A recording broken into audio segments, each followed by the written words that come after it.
아니, 챗GPT를 돌려서 그냥 넣으면, 야, 그거 다 하는데, 그걸 어떻게 상위 노출까지 되는 거야? 너 복사 붙여넣기 하라고 했는데, 복사 붙여넣기 해서 어떻게 상위 노출이 되는 거야? 맞죠? 이런 의문이 들 건데, 이걸 지금 좀, 비밀을 좀 풀어드려 보도록 하겠습니다. 이 상위 노출에 대한 비밀.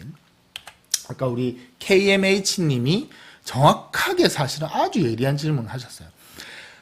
지금의 네이버 로직 안에서는 사실 이 스마트 블럭이 굉장히 중요해졌습니다. 스마트 블럭, 그러니까 에어서치인 거죠. 그러니까 AI를 통해서 데이터를 분석해서 실제로 이걸 이용하는 사람들에게 보다 그 이용을 하려고 했던 의도를 파악해서 보다 원하는 정보를 막 제공해 주겠다. 그걸 위해서 만들어진 게 이거거든요. 그러면 안에 어떤 내용들이 굉장히 어떻게 작성하는지가 중요해졌단 말이에요. 이 상위 노출이 되려면. 뭐 요즘에 흔히 말하는 건 스마트 블럭 안에서 이제 그 키워드가 블럭화 됐잖아요. 어떤 뭐 오산 돼지갈비를 쳤다. 그러면 오산 돼지갈비 밑에 오산 돼지갈비를 많이 검색해 본 사람들이 이어서 어떤 키워드들을 많이 검색해 보더라. 오산 양념 돼지갈비, 오산 돼지갈비 맛집 이런 걸 많이 검색해 보더라 하니까 그런 키워드들로 애초에 그 제공해 주는 게 스마트 블럭이잖아요. 그러면 이런 글들에서 상위 노출되려면 그러한 이제 세부 키워드들에게 관심을 가져야 되고, 그리고 그 세부 키워드 안에서도 연관된 어떤 키워드나 내용들이 얼마나 본문에 많이 들어가 있느냐, 이런 것들이 이제 중요해졌단 말이에요. 그러니까 본문 안의 내용이 굉장히 중요해졌어요, 지금. 맞죠? 근데도 펍은 5분 만에 쓰래요, GPT를 가지고. 왜 이게 가능한지를 봅시다. 지금 요게 이제 네이버 블로그, 이거 네이버 서치 앤 테크란 블로그에 보면 그런 내용을 쓴 겁니다. 지금 검색 의도에 맞는 문서를 우리가 지금 제공해 주려고 최대한 지금 노력하고 있다. 뭐 이런 내용들인 거죠. 자, 근데 저는 반대로 우리 왕초보는 방금 말씀드린 그 스마트 블록 로직을 뭔가 내가 연구해서 접근하는 게 쉬워요, 어려워요? 어렵잖아요. 그래서 애초에 우리는 이 스마트 로직을 피하자는 거예요. 아니, 지금 네이버가 스마트 블록 로직을 하겠다는데 이걸 어떻게 피해?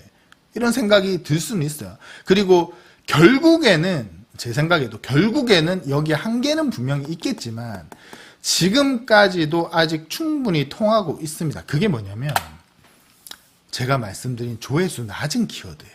자, 왜 제가 조회수 낮은 키워드를 찾으라고 하는 게 여기서 설명이 돼요. 이게 왜 쉬운지. 자, 보세요.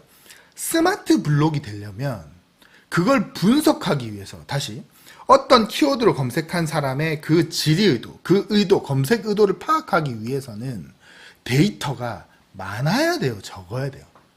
당연히 많아야겠죠. 이해되십니까? 많아야 될 거 아니야. 근데 조회수가 낮은 키워드라는 건 사람들이 많이 사용하지 않는 키워드라는 거죠. 많이 사용하지 않으니까 어때요? 데이터가 많지 않다는 거예요. 이해되세요? 그러니까 이 데이터가 많지 않은 키워드로는 아직 스마트 블록 로직을 적용하기가 좋을까요? 어려울까요? 쉬울까? 어려울까? 쉽지 않은 거야. 이해되세요? 그러니까 어때요? 예전 로직이 아직도 스마트 블록 로직이 아니라 예전 로직이 적용이 되는 거예요. 어디에? 조회수 낮은 키워드들은. 그러니까 얘네들은 우리가 상대적으로 그렇게 큰 연구 없이도 상위 노출시키기가 쉬워진다는 말이 되는 겁니다. 이해되십니까? 그래서 지금 우리 아까 KMH님이 말씀하신 그 논리를 사실 피하자는 거죠. 그 로직 방법이 아니라 우리는 그걸 피할 수 있는 약간의 이 허점이 있는 거지, 아직까지. 네이버가 전 키워드를 스마트 블록화 시키겠다고 했거든요. 근데 사실 이게 시간이 오래 걸릴 거라고 저는 생각을 합니다. 그러니까 그럴 수밖에 없지. 데이터를 확보하려면 뭔가 사람들이 많이 그러니까 이용을 계속해서 확보를 해야 되는데, 맞죠? 이게 아직까지 데이터가 충분치 않은 키워드들이 아직 많이 있는 거예요. 이렇게 접근을 하는 거죠. 자, 그래서 결국은 해결될 것 같긴 한데, 그래도 뭐 조회수 낮은 키워드는 우리 왕초보들이 접근하기에 굉장히 고마운 키워드들이다라고 보고, 자, 그러면 예전 로직은 어떤 거예요? 라는 이제 의문이 들죠. 우리는 요걸 적용해서 글을 쓸 거니까. 맞죠? 여러분들 재미가 좀 있습니까? 지금쯤 이제 재미가 좀 있어야 되는데. 맞죠? 재밌죠, 여러분들? 재밌으면 3번 한번 눌러볼까요?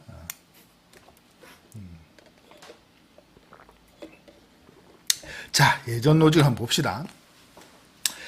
예전 로직은 저는 간단하게 이렇게 두 가지로 설명을 좀 드립니다. 이것도 이해하기 편하라고 그냥 이렇게 말씀을 드리는데, 얼마나 관련 있게 글을 쓰느냐와 그리고 얼마나 양질의 포스팅을 쓰느냐인데, 표현이 이렇지 어렵지 않습니다. 정말 쉬워요. 자, 어떻게 하나씩 한번 살펴볼게요. 그러니까 이런 거지. 네이버가 보세요. A라는 사람이 어떤 키워드, 뭐 울산 무고동 맛집이란 키워드로 검색을 했다고 해봅시다. 그럼 네이버 입장에서는 어떻게 찾아볼까요? 지금이야 이렇게 검색한 사람들의 의도를 파악해서 뭔가 제공을 하겠지만, 그게 데이터가 부족하다면 일단 이 검색한 키워드와 관련된 글들을 쭉 뽑겠죠. 이 안에서 나름 얘네들 기준 안에 양질의 포스팅으로 보이는 것들을 제공해 줄 거란 말입니다. 맞죠? 이렇게 이해를 하는데 이걸 하나씩 살펴볼게요. 안 어려워요. 관련성이란 게 뭐냐면 이거예요. 우리가 울산 무고동 맛집이라는 키워드를 검색한다고 했을 때 일단 키워드를 선별을 해야겠죠. 이렇게 키워드를 선별을 했죠. 그 다음에 이 선별한 키워드를 자 제목에 놓고 본문에 넣는다는 건데, 이거 한번 풀어서 설명해 볼게요. 자, 울산 무고동 맛집이라고 A라는 사람이 검색을 했단 말이에요. 그럼 네이버 입장에서 이 키워드가 제목에 들어가 있는 것과 안 들어가 있는 것 중에 어떤 게 더 A가 검색한 이 키워드와 관련된 글이라고 생각이 들까요? 1번과 2번이라고 했을 때 당연히 제목에 이 키워드가 들어가 있는 걸 더 관련성이 있다고 생각을 하겠죠. 맞습니까? 자, 본문도 마찬가지예요. 본문에 울산 무고동 맛집이라는 키워드가 있는 것과 없는 것 중에 어떤 걸 더 관련성이 있다고 판단을 하겠어요? 당연히 들어있는 게 관련성이 있다고 생각을 하겠죠. 자, 그래서 우리가 지금 조회수 낮은 키워드로 글을 쓰실 때는 요 정도만 하셔도 상위 노출이 된다는 거예요. 쉽죠? 안 쉽습니까? 너무 쉽게 지금 알려드리고 있는데. 맞죠?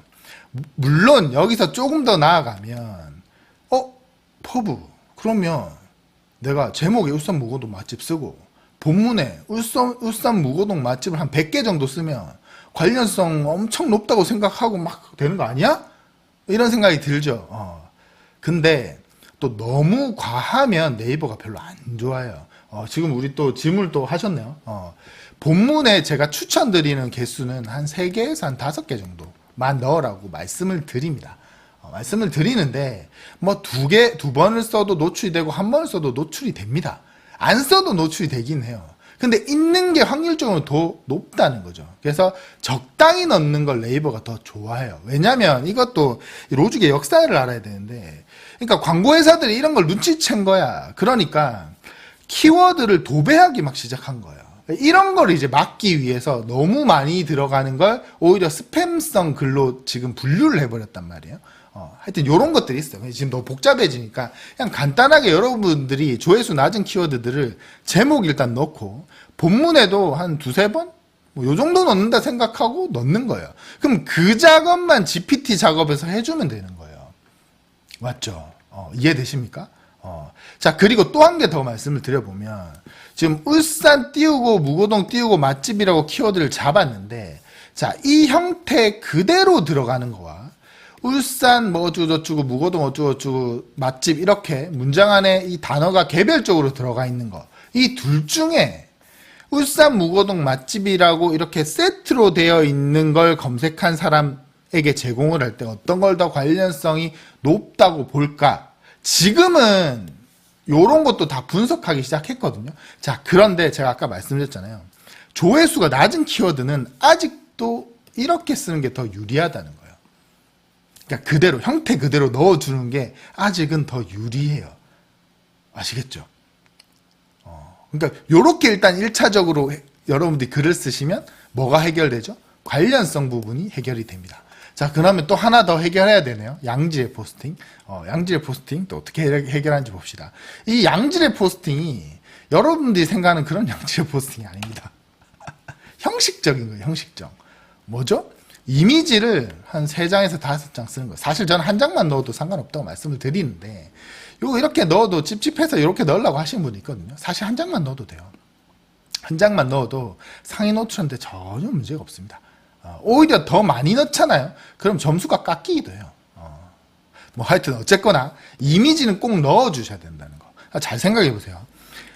이미지가 있는 거랑 이미지 없는 것 중에 네이버가 어떤 글이 좀 더 정성스럽게 썼다고 판단할까요? 형식적으로. 있는 걸 그렇게 판단할 거 아니에요. 맞죠? 간혹 보면 이미지를 아예 안 넣는 분들이 있거든요. 이렇게 되면 상위 노출을 거의 하기 너무 어렵습니다. 경쟁자들이 전부 이미지를 안 넣었으면 모르겠지만 그게 아니라면 이미지를 한 장 정도 넣어주신 게 좋습니다. 자, 글자 수도 마찬가지예요. 글자 수 제가 1000자 정도로 말씀드렸지만 사실 500자 정도만 넘어가도 충분합니다.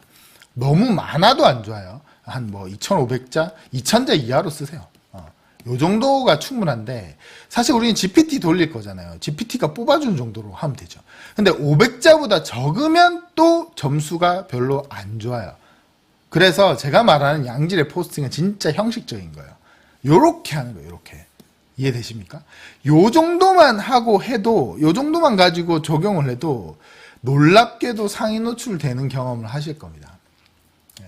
지금 사실 오늘 알려드리는 강의는 원래 유료 과정에서 다 알려드리는 거거든요. 근데 제가 최근에 생각을 좀 바꿔가지고 수익화와 바로 직결되는 내용 빼고 요런 이론적인 내용들은 그냥 다 풀기로 마음 먹었습니다. 좋죠. 네. 아무튼 요렇게 쓰시면 여러분들 5분만 해도 상위 노출이 되는 거예요. 정리를 해봅시다. 자, 보시면 키워드 선별, 이게 사실 제일 중요해요. 어떤 거 키워드를 우리 뽑아야 된다고요?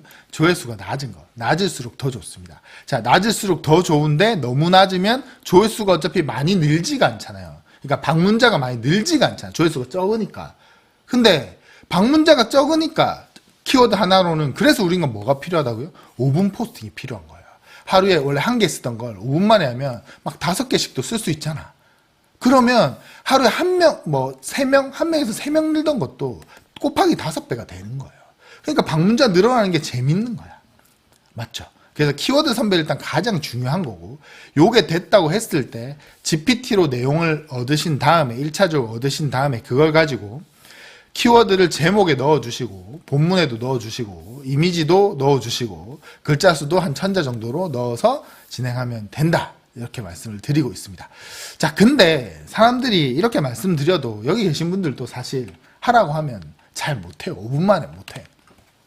5분 만에 못해요. 왜 못할까?